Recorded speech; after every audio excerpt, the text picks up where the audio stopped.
Hello everyone, Binita सारू मगर। यो मेरो न्यू भिडियो हो। हामी यसरी बारीमा किन हिँडिरहेका भन्ने तपाईहरुको मनमा लागिरहेको होला। हामी चाहिँ आरु खान गएका छौं। आरु खान पनि नाम्लो हँस्या झोला बोकेर किन गएको भन्नुहोला।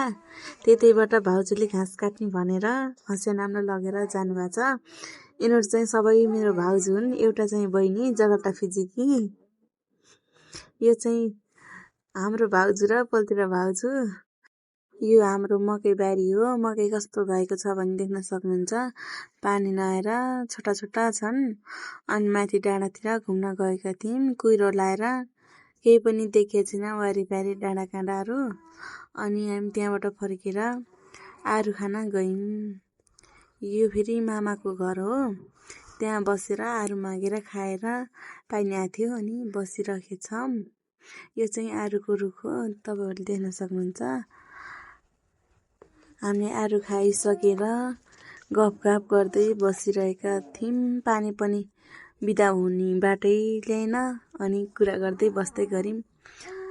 आरु पनि खायौं अनि भाउजूले रल्ल परेर पारितिर हेर्नु भएको छ। एउटी नक्कली भाउजू भाइरे, एउटी नक्कलीले फोन चलाइरहेछ। हामी पनि भिडियो बनाउनमा बिजी। पानी पनि बिदा भएन, फोनमा चार्जर सकियो अनि भिडियो बनाउन पनि हामीले छोड्यौं। Bye bye.